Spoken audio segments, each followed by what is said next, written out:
Fake HOA cops arrested my wife but panics when her CIA team storms in. A quiet suburb. A typical evening. A sudden knock on the door. That's how our nightmare began, so deceptively simple. We never saw it coming.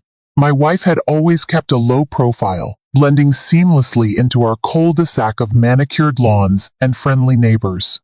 But on that fateful day, a pair of self-proclaimed HOA officers appeared flashing phony badges and wearing matching uniforms. They wanted to arrest her, accusing her of some absurd bylaw violation. Little did they know, beneath her calm, polite exterior lay a secret identity that could unravel their entire charade. By the time her CIA team arrived, it was too late for those brazen imposters. Before we dive in, if you're new here, don't forget to subscribe and hit that notification bell so you never miss an update. If you're excited about this story, let us know. If you enjoyed the video, press 1. If not, press O. Your feedback really inspires me to gather more uplifting and meaningful stories. Our story takes place in serene Maple Hills, a suburban community on the outskirts of Denver, Colorado. Nothing about Maple Hills suggested it could become the center of any drama. The neighborhood hosted regular potlucks, holiday decoration contests, and quiet block parties. The single biggest controversy was usually about who wasn't mowing their lawn frequently enough. I had always been grateful to live in such a straightforward place. My wife, whose name is Veronica V for short, often joked that if people around here knew the real nature of her job, they'd think we were pulling an elaborate prank. She was an analyst for the CIA, working on specialized data infiltration projects. Officially, her public cover was that of a consultant for a tech startup in Aurora. It was the perfect cover, nondescript, unremarkable, a line of work that offered a plausible excuse for her occasional travels. All was well in Maple Hills until one summer afternoon, I answered our door to find two men in crisp navy uniforms, complete with badges that said HOA enforcement. The problem was, I'd lived here long enough to know Maple Hills had no such official unit. We had a homeowners association, sure, but only a small board of volunteers and a contracted management company, no enforcement squad, and definitely no arrest powers. That day, everything changed. The first shock was how aggressively these self-proclaimed HOA cops spoke. They introduced themselves as Officer Bradley and Officer Kimball, brandishing clipboards with an official-looking Maple Hills logo. They demanded to speak with Veronica. She was in the kitchen, brewing coffee, oblivious to the confrontation about to unfold. Before I could question them about their dubious badges, they insisted, "There's been an egregious breach of neighborhood rules. Your wife is responsible." I tried to stay polite. "I'm sorry, but there must be some confusion. We've never had an HOA security force here. Who authorized you to come?" My heart hammered in my chest. Their eyes glinted, scanning the house as if searching for some sign of contraband or a hidden threat. Just then, Veronica stepped into the foyer, wearing an apron dusted with flour. She'd been in the middle of baking a pie for our elderly neighbor. The men pounced on her with accusations about unauthorized surveillance equipment found in the neighborhood. My wife raised her eyebrow ever so slightly. At that moment, I recognized her carefully controlled expression, the composure she reserved for high-stakes CIA missions. She quietly said, "Gentlemen, I think you're mistaken. Let's go outside and discuss this calmly." They responded with a sneer. "We're taking you into custody. Now." Despite my protests, they shoved Veronica forward, pushing her out the front door while grabbing her wrists. The sight of my wife being treated like a common criminal triggered an immediate swell of rage and fear inside me. But the strangest part was how still Veronica remained. She didn't fight back. She didn't raise her voice. There was no frantic scrambling or panicked tears. There was only that same unreadable calm. A mixture of curiosity and alarm spread across the neighbors' faces as they gathered on lawns and porches. Gossip in Maple Hills travels faster than wildfire. The supposed officers spat at them to stay back, as if to reinforce their questionable authority. I followed close behind, demanding to know what possible grounds they had for arresting her. They responded with vague references to domestic espionage and infiltration of the HOA's private database, allegations so bizarre I didn't know whether to be insulted or terrified. Out of the corner of my eye, I caught our elderly neighbor, Mrs. Clark, holding her phone with trembling hands. She was presumably calling the police the real police. V's face remained composed, but I recognized a flicker in her eyes. She was scanning the scene, mentally storing details, the men's approximate heights, the brand of their boots, even the design of their badges. She was preparing. They marched Veronica to a dark SUV, marked with a homemade Maple Hills HOA enforcement decal. The side of the vehicle had a phone number that was suspiciously close to our legitimate HOA helpline, but one digit off. As they forced her into the back seat, I shouted, "This is kidnapping! You have no legal authority, none." The men ignored me, though their stiffening postures suggested they were aware that something was amiss. No real officer can simply dismiss kidnapping allegations with silence. In that moment, my phone buzzed in my pocket.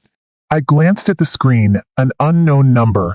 I answered it in a panic, and a calm yet urgent voice said, "Mr. Pearson, do not be alarmed. This is Margaret Hall from the CIA's Rapid Response Unit." I froze. Margaret was V's direct supervisor. The call meant only one thing. Veronica must have triggered an emergency protocol. The existence of that protocol was top secret, known only to a few. Yet here I was, hearing it invoked over a shaky phone line, in the middle of our quiet cul-de-sac. I barely had time to stammer a response before Margaret said, "We're tracing your location now. Keep them on site, stall for as long as you can. Agents are en route." My heart pounded as I scrambled to think of a diversion that might keep these fake HOA cops from driving off with my wife. The SUV's engine roared to life, tinted windows concealing my wife's expression. The driver, Officer Bradley, tried to speed away, but I sprang toward the driver's side window. Without any formal training, I knew I was risking my life by leaping in front of a fleeing vehicle. But fear for V overcame every other instinct. Bradley slammed the brakes, screeching to a halt mere inches from my knees. His partner, Kimball, yelled out the window, "You're obstructing official HOA business! We can have you arrested too." My mind raced. I deliberately widened my arms, blocking their path. Neighbors started to converge from all around, forming an impromptu barricade of worried faces and cell phone cameras.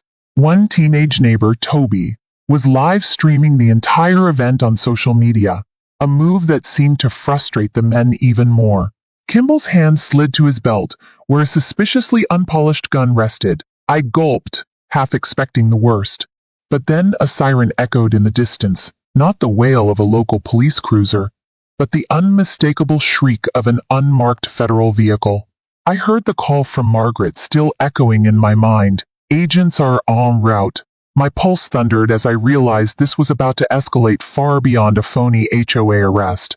And none of us had any idea how dangerous these men truly were. The siren grew louder, accompanied by a pair of sleek black SUVs, each bearing government-issued plates. Their arrival was so swift and decisive that for an absurd moment, it seemed like an action movie scene had invaded our sleepy street. As soon as they pulled up, 4 individuals in plain clothes, but clearly highly trained, emerged with a fluid, practiced precision. Leading them was a tall woman in sunglasses with short silver hair. I recognized her from a photo Veronica had once secretly shown me. Margaret Hall, the legendary CIA agent known for orchestrating critical takedowns in overseas missions. Margaret assessed the situation with a single sweeping glance. She raised an authoritative hand, signaling us neighbors to step back. Then, with a crisp command, her agents surrounded the fake HOA vehicle, weapons drawn but held steadily at their sides. Bradley and Kimball exchanged frantic looks. Their bravado drained as quickly as their escape routes evaporated. Inside the SUV, Veronica sat calmly, wrists still bound in plastic zip ties. But the moment she spotted Margaret, her lips curved into a slight, knowing smile. In that instant, Kimball swung open the passenger door, desperate to flee on foot. 2 of Margaret's agents tackled him to the ground before he made it 3 steps. Bradley froze behind the wheel, paralyzed by shock. Margaret's voice rang out, cold and steely. On behalf of the United States government, you're under arrest. Her agents dragged Bradley out of the driver's seat, pinned him against the side of the SUV, and cuffed him. The spectacle of two men, who moments earlier had been parading around as authority figures, now cowering and sputtering, was surreal. The black SUVs, the armed agents, my wife's unwavering composure, Maple Hills, suddenly looked like the set of a high-stakes spy drama. Veronica, free from her restraints, stepped forward, scanning Bradley and Kimball. "Who do you really work for?" she asked, her voice crisp, as she addressed them for the first time in her official capacity. Their lips parted, but no words came out. The veneer of control they had used to intimidate us was gone, replaced by pure terror. Margaret motioned for me to stand by her. "Your wife has been investigating a network of con artists posing as local officials," she explained quietly. "We had leads, but we didn't expect them to attempt an outright kidnapping in broad daylight." My mind reeled. These men were part of a bigger scheme, potentially not even from our state. I suddenly recalled the strange wandering vehicles that had been cruising our neighborhood late at night. So this was more than just a random scam. At that point, real police cruisers arrived, marked Denver Police Department cars. Lights flashing, they cordoned off the street, forming a barrier while neighbors crowded at the edges of the yellow caution tape. The confusion was palpable, but Margaret moved decisively.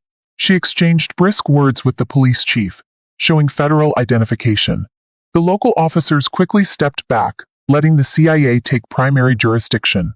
One by one, the neighbors came forward, describing odd run-ins with Bradley and Kimball. Mrs. Clark recounted how they had tried to fine her for having a garden gnome that was out of compliance. Another resident, Mr. Fletcher, mentioned that the pair had allegedly cornered him in his driveway, insisting on immediate payment for landscaping violations. All of these bogus charges had seemed shady, but folks had assumed it was just an aggressive new HOA policy. Veronica took notes methodically, occasionally exchanging meaningful glances with Margaret. Their synergy hinted at a deeper, well-coordinated partnership. Meanwhile, the first stood there, heart still pounding, trying to process that my wife's secret CIA life had just exploded onto our front lawn. Little did I know, the real twist lay deeper. The fake HOA cops were just the tip of the iceberg. A second wave of threat was about to reveal itself in the most shocking way imaginable. As the CIA agents and police discussed the fiasco, one of Margaret's colleagues approached me. His name tag read Agent Hollister, a real name I recognized from a CIA contact list. Veronica once had on her computer. Hollister asked me gently but directly, "Have you noticed anything else unusual the past few weeks? Out-of-place vehicles, suspicious visitors, anything that felt off in the neighborhood?" I thought about it. There was a van parked near the community pool for several nights in a row, with no license plates. When I approached it, the driver sped away. Hollister nodded, as if this confirmed something. He stepped aside to take a phone call, speaking in hushed tones. Moments later, an unsettling beeping noise erupted from inside the fake HOA SUV. One of the CIA agents rushed over to check, only to find a small device tucked beneath the back seat. A miniature red light blinked ominously. Without missing a beat, the agent shouted, "Device found possible explosive or tracker." Panic rippled through everyone on the scene. Several neighbors yelped, retreating behind bushes and cars. The agent carefully retrieved the device with gloved hands. It was a GPS tracker, wired with an unidentifiable circuit board. Bradley and Kimball's eyes widened, betraying genuine fear. They denied knowing anything about it, but that did nothing to calm the chaos. Margaret instructed the bomb squad to sweep the entire area. They combed the SUV, the neighbors' cars, even the storm drains. Meanwhile, Veronica calmly interrogated the two men, leaning against the hood of a police cruiser with her arms folded. "Why did you target this neighborhood?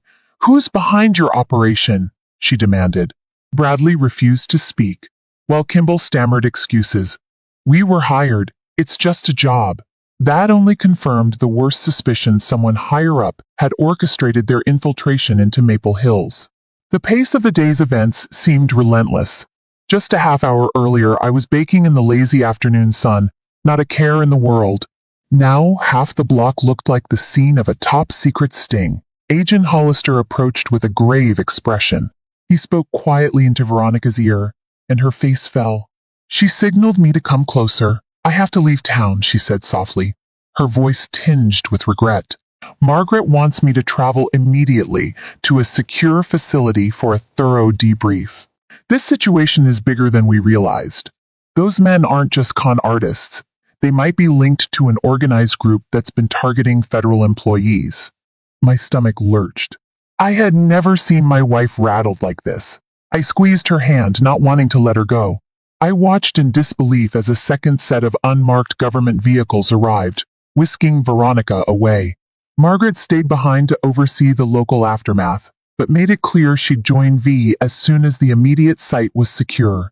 The entire neighborhood was left reeling, a swirl of gossip and speculation. Residents fretted over potential identity theft, infiltration of personal data, and who might be next. The local police chief tried to calm everyone. "We're coordinating with federal authorities to ensure your safety," he promised. But I could sense the tension in the air. Bradley and Kimball were led away in handcuffs, eyes darting around as if searching for an escape that no longer existed. I heard them muttering under their breath about the boss not forgiving this. My hands trembled as I realized the scale of what had just happened. Was Maple Hills a random choice, or were Veronica and I specifically targeted? By nightfall, the yellow police tape remained. News vans lined our street, bright spotlights illuminating the once peaceful homes. Anchor after anchor reported on the bizarre arrest of an alleged CIA agent by a group posing as HOA enforcers. Commentary ran wild across networks, each station competing to be the first to unravel the twist. But no one knew the full story yet. For the next few days, the neighborhood was under a discreet but ever-present federal watch. Surveillance vans sat at corners. Unmarked cars prowled the streets at odd hours, and many of us saw drones zipping overhead at night. Meanwhile, Veronica was unreachable, her phone going straight to voicemail. I threw myself into normal routines, work, chores, even volunteering at the local food bank, trying to maintain a semblance of normalcy. But I was haunted by worry. Then, late on a Tuesday evening, my phone rang. The caller ID displayed a contact labeled only as secure line. I answered, breath catching in my throat. It was Veronica. Her voice was tight with exhaustion but laced with determination. "I'm safe," she began. "We've discovered something massive." My heart pounded. "What? Tell me everything." She explained that Bradley and Kimball's arrest led the CIA to a ring of imposters who had access to personal data about numerous government employees. Their ruse involved staging minor infractions in suburban neighborhoods where mid- to high-level officials lived incognito. They'd gather intel, bug their victims' homes, and accumulate sensitive material. All of it was sold on the dark web to the highest bidder. They were specifically targeting me, Veronica said. "We think they believed I had information about a covert operation overseas." "Shaken?" I asked. "So what now? Are we in danger?" Veronica's silence on the line spoke volumes. Finally, she said, "The ringleaders aren't in custody yet. We've traced them to multiple states. They might retaliate if they suspect we're closing in." My chest tightened. Fear threatened to crush me, but I couldn't let it. My wife needed me to be strong. Veronica continued, "Margaret's ramping up our efforts. I'll be involved in the takedown once we figure out the precise location of their command center. It's only a matter of time." Despite the terror, I felt a flicker of pride. My mild-mannered, pie-baking wife was a skilled CIA analyst, about to help dismantle a criminal network spanning who knows how many states. Talk about living a double life. For days after that call, I tried to stay calm. I updated the neighbors on what little I knew, without revealing Veronica's top-secret roles. Tension lingered in Maple Hills. We jumped at every unfamiliar car, suspicious package, or unexpected knock on the door. The local HOA, the actual HOA, scrambled to reassure residents that no such enforcement officers existed. That, ironically, only fueled rumors that we were all under government surveillance, which, let's be honest, wasn't entirely untrue anymore. Around a week later, a black sedan pulled up to my driveway just after sundown. My heart lurched. These unexpected visits were never casual. Out stepped Margaret Hall, looking weary but resolute. She motioned for me to join her in the vehicle. Once inside, she placed an encrypted laptop on my lap, pressing a button that displayed a live audio feed. An agent's voice crackled over the speakers, entry teams in position. Confirming coordinates. Go for infiltration in T-minus 60 seconds. I stared at Margaret, wide-eyed. Is this the takedown? She nodded, instructing me to listen. My mouth went dry. The tension in the feed was palpable, punctuated by heavy breathing and hushed commands. And then I heard her voice, Veronica, calm, focused. She was leading a small infiltration unit at a remote storage facility near Omaha, Nebraska. The ringleaders had apparently chosen it for its lack of prying eyes. Through the crackling feed, I pieced together the frantic scene. Locked gates, armed lookouts, the whir of a tactical drone overhead. Then came the sounds of a brief but intense confrontation, shouts, footsteps, a few muffled gunshots that sent a chill racing down my spine. Margaret's hand tightened on my shoulder. She mouthed, "She's okay." Then, abruptly, the line went silent. Heart pounding, I held my breath, desperate for an update. Finally, Veronica's voice resurfaced, alive with adrenaline. "Target secure," she said. "We have eyes on stolen data hardware. Multiple suspects apprehended. 0 casualties on our side." An audible sigh of relief reverberated among the command team. Margaret allowed herself a small smile, then shut off the laptop feed. "It's over," she whispered. "They got them." I sagged back against the seat, flooded with relief and a strange mixture of awe and exhaustion. Together, Margaret and I stepped out of the sedan, just in time for a few curious neighbors to witness our cryptic meeting. She nodded to me in farewell. "Veronica will be debriefed and should be home soon. You both did well." Before I could even thank her, she was gone, the sedan's taillights disappearing into the night. When Veronica returned 2 days later, it was a quiet homecoming, free of the media hype that had initially surrounded us.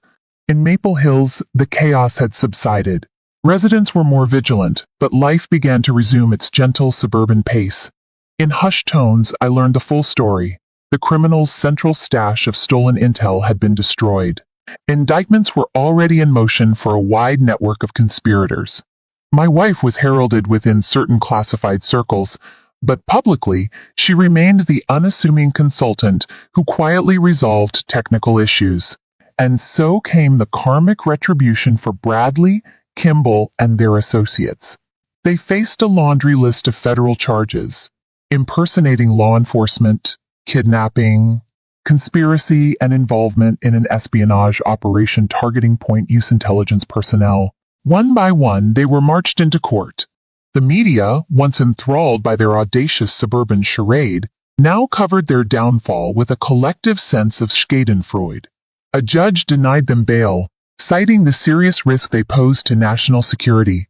Their arrogant swagger dissolved into regret-laced stammers, their fake badges now glaring symbols of a con gone horribly wrong. Neighbors who once felt violated found a sense of closure.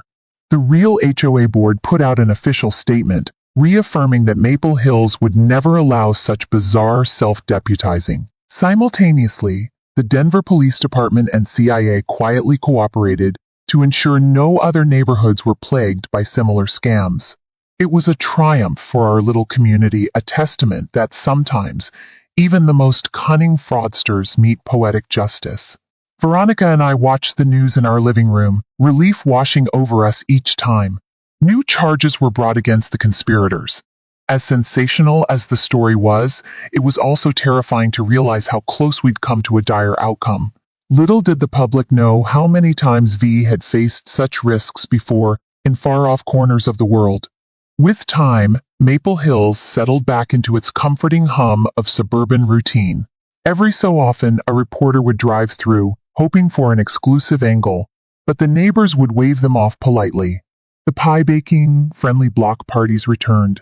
Veronica resumed her quiet life, never advertising that she had been instrumental in dismantling a criminal network. The few neighbors who suspected her role learned to keep their speculation to themselves. Still, small reminders of that fateful day lingered, an official CIA sedan making the occasional pass down our street, security cameras installed at corners, and a sharpened sense of vigilance among residents. We too grew more watchful. We'd learned firsthand that threats could arrive under the guise of something as benign as an HOA complaint. Over dinner one night, we reflected on the surreal nature of it all. Veronica admitted that for her entire career, she had managed to keep her professional life and personal life cleanly separated. Yet ironically, her biggest brush with danger came right to our front door, in the form of amateurish but dangerously ambitious imposters. She described how her biggest fear wasn't for herself, but for our neighbors, good people who believed in the safety of Maple Hills. "At least we got them," she said. "That's one crisis averted." As a final twist, rumors floated that the masterminds behind the fake HOA cops had ties to an international syndicate. The FBI expanded its investigation, possibly connecting additional dots in Chicago, Seattle, and beyond. While I expected Veronica might be drawn into further missions, she assured me she'd pass along any intel she gathered, and that the next stage of this operation was out of her hands. "I did my part," she smiled, but her eyes hinted at relief as well as lingering vigilance. Meanwhile, Maple Hills saw an outpouring of communal strength. Neighbors helped each other install better locks, shared watch schedules, and reconnected through small gatherings. Perhaps that was the silver lining. The crisis unified us. Even Toby, the teenager who'd filmed the entire fiasco, turned his streaming channel into a platform for neighborhood safety tips, ironically earning more views than ever before. In the aftermath, I realized how illusions can so thoroughly invade daily life. A pair of fake officers wielding bogus authority had nearly torn apart our peace. But in facing that threat, we uncovered the deeper resilience of our community and the hidden grit of my wife's extraordinary career.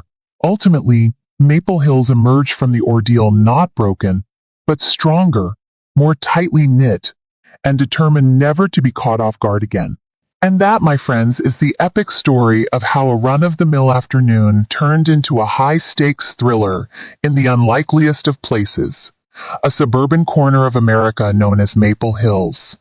From fake HOA cops brazenly kidnapping my wife to her dramatic rescue by a CIA unit, and the jaw-dropping discoveries that followed this tale stands as living proof that danger can lurk where you least expect it. If you've been hooked from start to finish, make sure to like, share, and subscribe to this channel. You won't want to miss our next video, where we dive even deeper into unbelievable stories just waiting to be told. Thanks for watching and stay vigilant out there.